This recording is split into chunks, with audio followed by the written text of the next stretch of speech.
Hello. So OpenAI put out their new Codex macOS app with multi-agent support. Let's give it a go for building an iOS app this morning. Okay, so I've gone ahead and downloaded Codex from OpenAI, and I just spent a couple minutes telling it to create a new iOS app in my existing product repo, a really simple login and chat screen, making sure that there's some nod to a Bluetooth connection in the future, and then just fixing up the signing capabilities on my app. So Xcode was able, or Codex was able to do this a bit quickly, and this is all up with the naive version of the app. So let's see if we can get a running version that feels good. Use the Supabase magic link that is present in the repo for an email sign-in, like with the Electron app. So I guess I would want to take advantage of multiple threads here, and that this would be the new thread. Okay, so it's within this repo. So I've told it to fix auth. Can you summarize what the iOS chat screen is doing for me? I just have my two threads here. My Hearth Simple iOS app. So I do like that it's pulling from the context of my repo. So as I'm kicking off a bunch of threads in this UI versus in terminal, it's really clear where I am. I mean, this does feel similar to terminal. I guess this UI is nicer. And then it's nice that it has an open and cursor option here. So this does feel like it's taking longer than maybe my intuition for what Claude Code would take is, but I have heard and have experienced that Codex is more like a senior engineer where it takes longer but is more likely to do things well end to end versus taking hacky shortcuts. So let's see if after all this time the login works in a one-shot way. So this is a little weird. We are in the Hearth Simple app. There's context up here that we are building out simple versus our baseline. There's already an iOS app in here, so we wanted to just have a Codex only pass. So it should have remembered that. So in this case, I'm going to ask it to detect when I'm in local dev and just automatically auth me into my user if the app is being tested in local dev.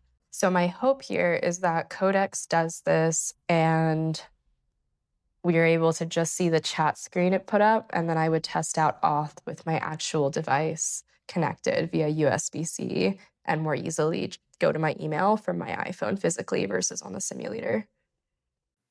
I would love to see more walkthroughs here on sample projects that I would integrate with these.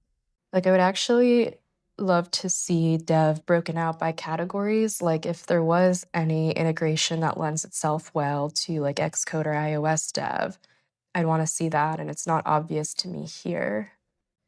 But I think this UI is interesting in that it's very clearly dev first. Okay, so here, this send magic link should just bring me right into the chat because I'm on local. No, it's still doing check my email. Should just bring me right in because it's on the simulator, right?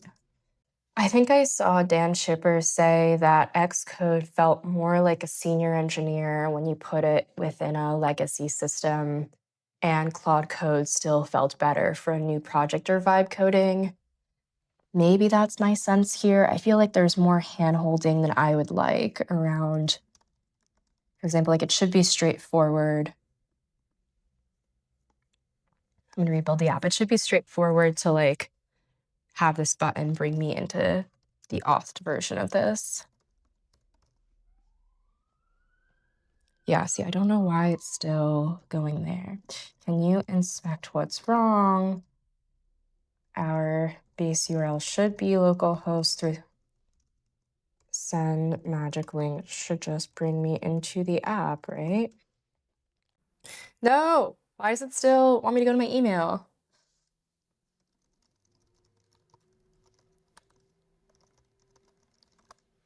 Oh, okay. So now at least it auto logged me in. You should wait until I enter my email and press the button magic link to bring me in if I'm on localhost. Does that make sense? So this should just bring me in. Okay, okay, finally we got it. So that worked. It looks like we do have this chat app.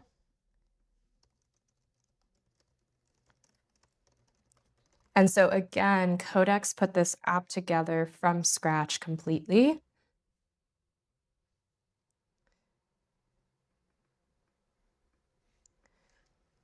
How would I enable it to be open to Bluetooth? The one flag here is we'd want it open to a Bluetooth connection to forward on to an API hit. Okay. Okay, we can put a pause in this. So to summarize, we were able to get Codex to put together a really simple end-to-end iOS app flow where it would use the Magic Link infrastructure I have elsewhere in this product repo. And for testing, just pass this on into the chat app. And then we'd add complexity to this as we test it with my actual phone connected, not using the simulator, which is kind of annoying. It did just in getting a feel for it, it is nice to have this UI that feels very dev first, although I'm not clear on the full power of it. Maybe that's on me for not watching enough demos. Like, I think a wow moment for me would have been a clearer connection between Codex and Xcode, given that I'm trying to work on an iOS app and firmware. So yeah, ultimately, like the UI is nice here.